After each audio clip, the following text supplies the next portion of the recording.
We've been dealing with the Lord's Prayer. Our was the first sermon.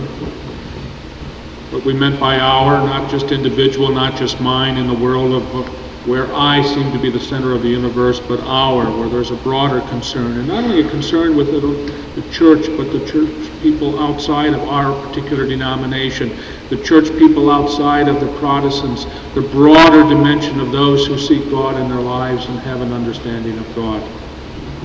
How important it is for us to begin to understand that God is, and our concept of God is such a puny portion of the concept.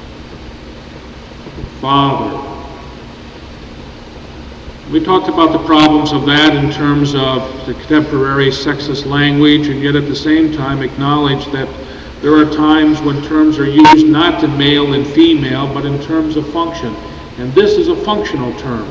It does not mean that God is male. It does not mean that God is female. Indeed, the Scriptures teach that God is not a type of male or female. But Father is a term in which Jesus was trying to talk about how we have obligations to provide, which has been the type provided by the word Father from time immemorial. And even women who are the ones who are fulfilling that function are fathers, and men who fulfill the functions of mothers are mothers regardless of their male or femaleness. Who art in heaven, hallowed be thy name. We skipped over who art in heaven in the interest of time. And we talked about the hallowed, the sacredness be thy name. And what is the name of God? And how important it is to have a name and to speak face to face with God. The name of God will come up in the Bible study today. Hallowed be thy name. I've got to start back now. I forgot where I am. Our Father who art in heaven, hallowed be thy name. Can you take phrase by phrase and continue, or do you have to do like I do? I always go back to A, B, C, D, E, F, G, H, I, J, get through the alphabet. Our Father who art in heaven, hallowed be thy name. Thy kingdom come. And we talked about the reign of God. And I'm repeating this just to get us into this last little bit, because constantly what we have made of the prayer, the Lord's Prayer, is something that is responsible over there, and the Lord's Prayer and the teachings of Jesus is that nothing happens till we do it. Thy kingdom come is not God's responsibility, it's ours. The reign of God in life is not God's responsibility, as though some thunderbolt is going to come down and transform us. It's our responsibility to sanctify God's name by the way we live. And the challenge is, if somebody were to see you and try you on the basis of being a Christian, would there be enough evidence against you to find you guilty? Now that's an old saw, but it makes me stop and think every so often. That if there was a crime to be a Christian in 1984 in the United States in Pontiac at the First Congregational Church, and I was tried by a board and a jury, would there be enough evidence against me in terms of way I live and the way I act that I would be found guilty of that crime? Would you?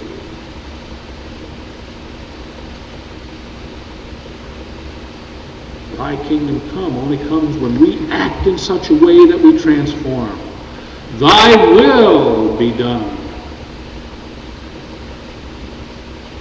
on earth as it is in heaven. And we talked very briefly about the will of God and knowing the will of God, and the prayer and the reflection and the meditation and the reading of scriptures and the rootedness and the groundness. And we're going to talk at some point about core value systems. What is your core value system?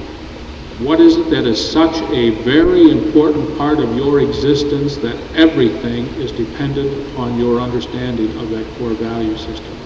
And where do you get that core value system? Thy will be done on earth as it is in heaven. Give us this day our daily bread. Fear of the future, fear bread is not only the physical things that we eat, but the bread of life, which is the Word, the bread of relationships, and they're daily.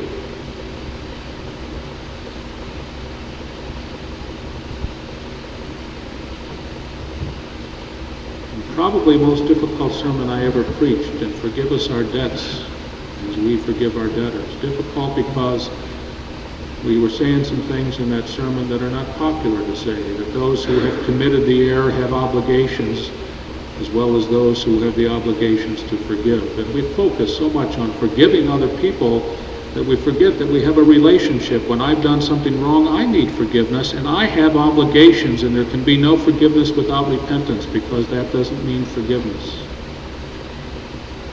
The need and love for a mutuality when there's been a broken relationship, to heal the relationship through an openness, and that there is a forgiveness that comes as we forgive ourselves and as we work it through, but as the other person shows that they deserve forgiveness. And that goes against much of what is preached, and yet I think it's biblical to the core. Repent, change, move, be a different person, and then you find forgiveness not only from God, but from those about you. One of the patterns of life is that people ask forgiveness and get it and go out and do the same thing, figuring they'll get forgiven all over again. Or we do things, and the joke that I oftentimes hear is that it's easier to get forgiveness than permission. I think our kids operate on that principle once in a while. If we get caught at it, we'll ask for forgiveness and our parents will forgive us, but we won't ask about it because they're liable to say no before we do it, right? No, you wouldn't do that. I did. Still do. Now Chris is going to ask, what are you doing I don't know about, but forgive us our debts, our sins, our broken relationships, our failures, our lack of dreams, as in direct relationship we are capable of forgiving others, and lead us not into temptation, but deliver us from evil. Now that's a very peculiar phrase. You mean God leads you into temptation? Do you think it's really God's fault that you are faced with something that's going on in your life that may not be good for you and you know it? Do you think God goes around and says, look at there, there's Jim Lyons. Let me see what I can do to make him stumble today. Well, I'm aware of the book of Job and how God and Satan talk about their good friend Job, and how Job is a righteous man, and Satan says to God, well, of course he's a righteous man, he's got everything. It's easy to be a righteous man, it's easy to be a good man, it's easy to be a loving man when you got everything in the world. Let's see what happens if we take away those things. And so then suddenly, through a whole series of evil events, a house collapsing on his children while they're having a gathering, killing all of his children, bandits coming in and killing all of his flocks, fire destroying all of his fields. Job becomes a miserable individual, and he still is a good man. And then Satan says to God, but if Job is still a good man, it's because we haven't really touched him. Can you imagine? I mean, if you've lost your children, you've lost your family, you've lost your homes, you've lost your flocks, you've lost your everything else, and Satan says we haven't really touched him? So God says, well, do what you want to him, but don't let him die. So he breaks out with terrible physical problems, suffering, boils, pain, and Job still is a good man. Interesting.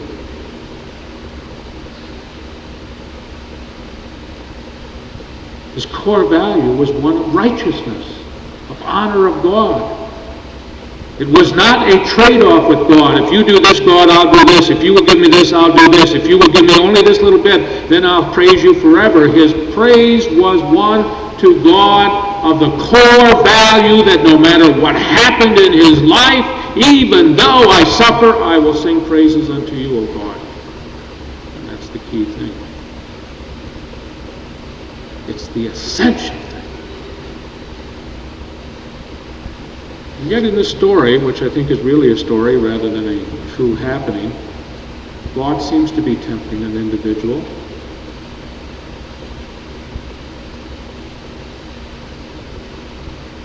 And all of us at one time or another have cried out, oh God, don't let me do this. Do you know what we really mean by that? I'm going to do it anyhow, God, but I'm going to make it your responsibility. Don't we? Oh God, don't let me do this. I don't want to do this, oh God, I don't want to do this, but I do it. Then I say, well, God, I prayed. You were supposed to help me, and you didn't. What a farce. How little we make God, that we can abuse and twist around. I was asked one time why people go to church who are involved with somebody else, and they go to church with them. What's the purpose? How can they do it? The time wasn't appropriate to answer that question, but I'm going to answer it now. The reason that they go to church together is that they're playing a silly game before God. They've made God a non-entity. You see, God, in spite of the fact that we are doing this that we know to be wrong, we're not embarrassed by it. We're willing to stand right in front of you. Wrong. What they've done is remove God from church. They've kicked God out of the church. They've made God so small and so puny and so impowerful that they don't have to pay any attention to it, when the reality is that God is a God of judgment as well as forgiveness, and you don't stand in front of God unless you can take the heat of the judgment as well as the forgiveness. The biblical dimension is that you lead yourself astray. I lead myself astray. I am led astray by what is in me, not by what God would have us do. Let us take a look at the letter of James, my favorite book in the Second Testament. James, a servant of God, to the 12 tribes of the dispersions, greetings. Count it all joy, my brothers, when you meet various trials, that you know that the testing of your faith produces steadfastness, and let steadfastness have its full effect, that you may be perfect and complete, lacking in nothing. That's Job. If any of you lacks wisdom, let him ask God, who gives to all men generously and without reproachment, and will be given to him. But let him ask in faith with no doubting.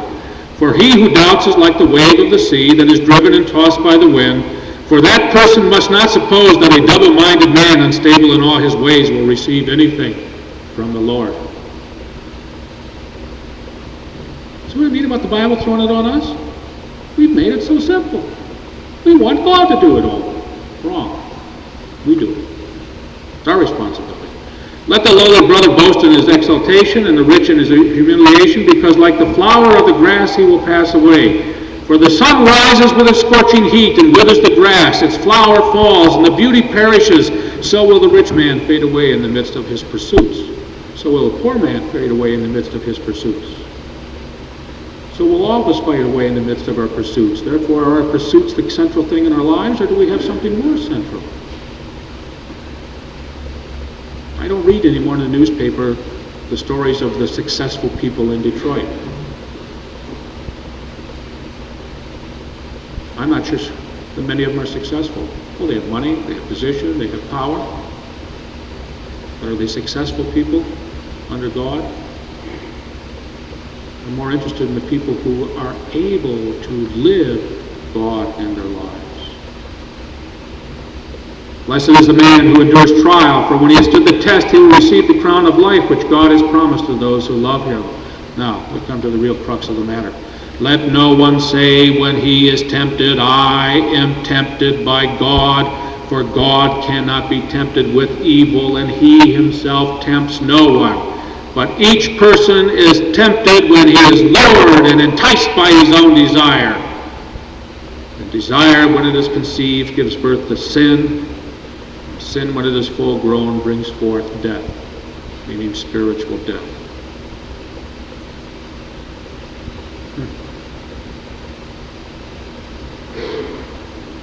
But let's go on. Be ye doers of the word and not hearers only, deceiving yourselves. For if anyone is a hearer of the word and not a doer, he is like a man who observes his natural face in a mirror. Twice a day I have to shave. I got one of those crazy beards. And I look in the mirror and I see myself for 46 years, twice a day at least, not counting combing hair and all the other things you do in front of the mirror. For he observes himself and goes away and at once forgets what he was like. Can you really picture yourself in front of the mirror and what you look like? Or don't we forget? Isn't that a great image? We look at ourselves and then we turn away and we forget. In my case, it's a blessing. But nonetheless, we do it. We forget what we look like. And the person who is a hearer of the word and not a doer is like that. We look and say, oh, there I am, a Christian, and turn away and forget what it is we're at until we act it out. But he who looks into the perfect law and the law of liberty and preserves, being no hearer, that forgets, but a doer that acts, he shall be blessed in his doing. If anyone thinks he is religious and does not bridle his tongue, but deceives his heart, that man's religion is defiled before God the Father.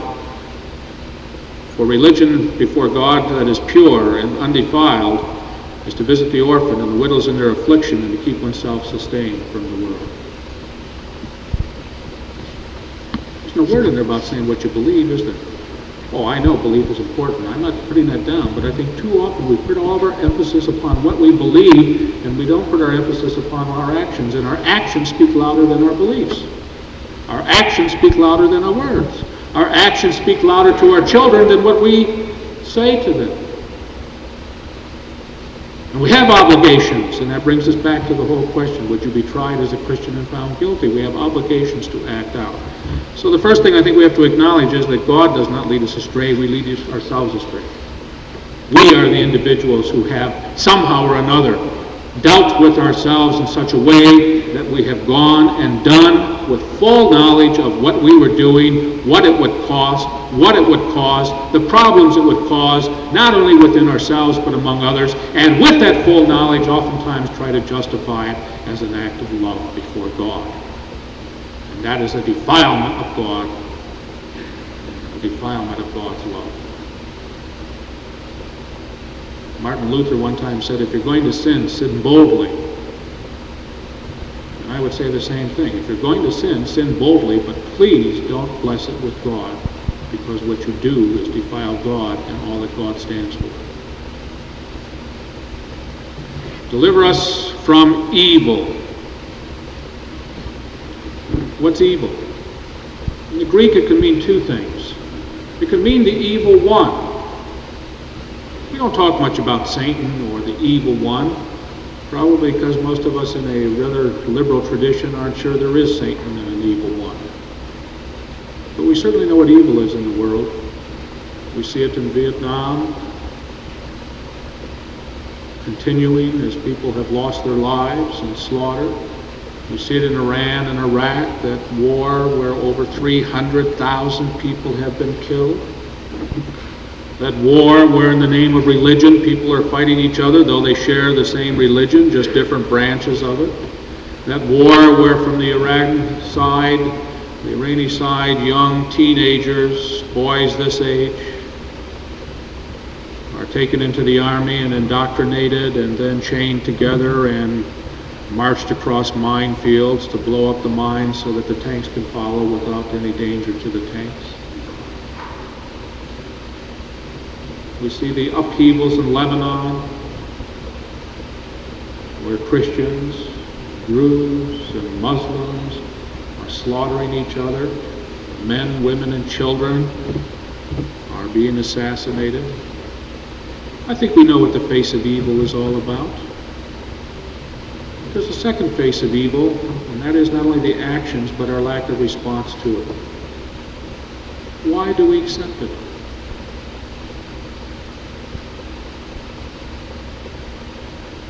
Why do we accept it? Why have we gotten to the point that the evil actions of the world are so expected we don't even get our moral dandruff up?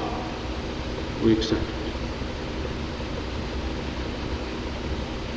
Did you hear one single outcry when the head of the peacekeeping force in the Sinai, a United States citizen, was shot to death in Rome?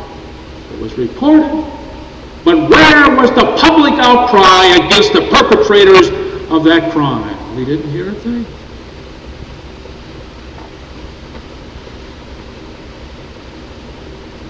We had weeping and wailing, as well we should, gnashing of teeth when the American embassy in Beirut was destroyed, when the American compound was destroyed, and people wept and they wailed and they said, get our boys out. And maybe we should. We'll talk about that tomorrow night if you're there.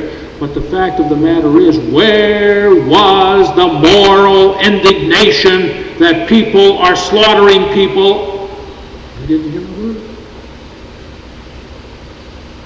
From our pulpits, the religious newsletters, and the religious papers I read, there was anguish over the loss of life, but not a moral outrage that continues to this day.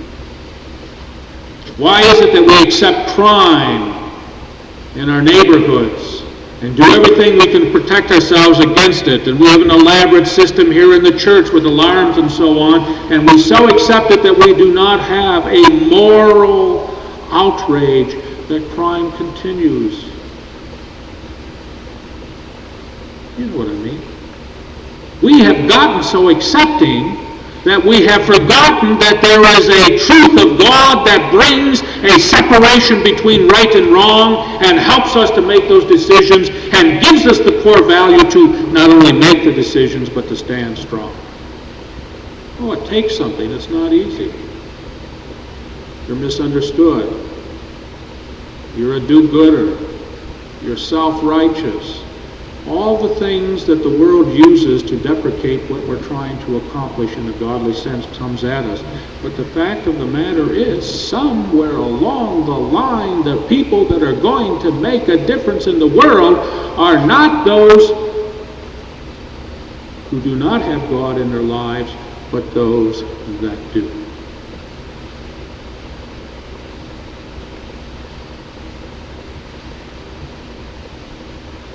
We are losing in many areas of the world to the communists, not because the communists have a better philosophy of life, it's garbage, but because they got a commitment that makes us look weak.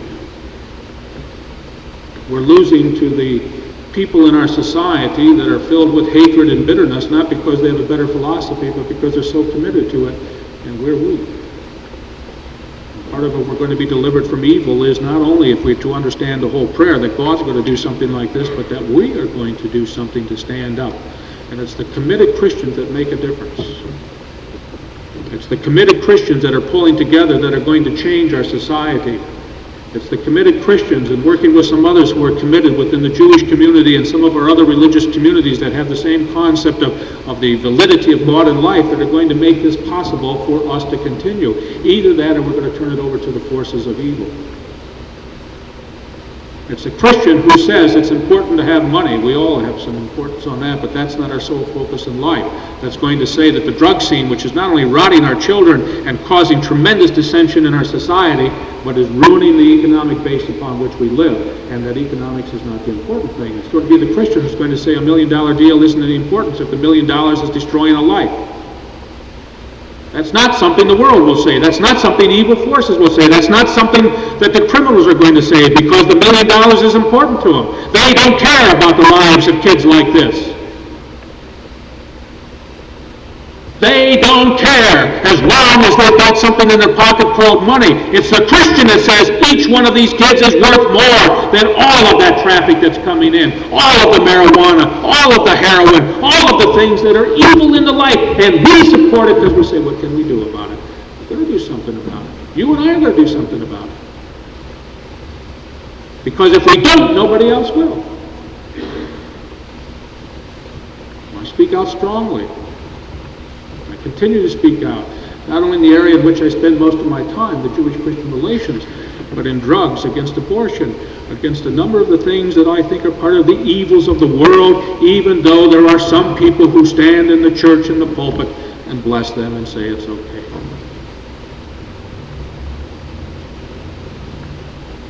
other words, the prayer of Jesus is not to get out of the world, but to get into the world, and into the world, and into the world, and to transform the world with God's help. That's why it's so difficult for me to pray it. That's why it's so difficult for me to really think about the words. It's easy to say, Our Father who art in heaven, hallowed be thy name. But when I think about it, it is a challenge. I cannot relate to people the same way if I take that prayer seriously. I cannot relate to you the same way. I cannot relate to my family the same way. I can't relate to the people going on out there the same way. I have obligations in the name of God's love to reach out, to transform, to change, and to stand strong and tall, and to speak out against the evils of our society. That's what it means to deliver us from evil. That's what it means to lead us not into temptation, that I don't become part of the problem, I become part of the solution, and I stand up against the evil. Why do we do all of this? For thine is the kingdom. For thine is the power. For thine is the glory forever. Do you mean that if I don't do these things, I've denied the kingdom and the power and the glory? What do you think?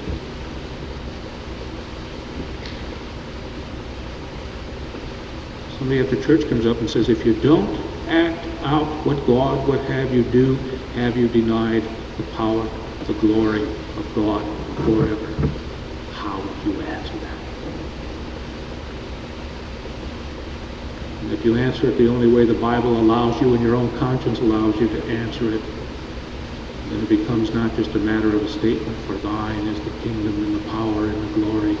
It becomes a life lived that acknowledges that power, that glory, that kingdom. And not just while we're sitting for an hour in this beautiful sanctuary, but when we're sitting the 24 hours a day, wherever we're sitting.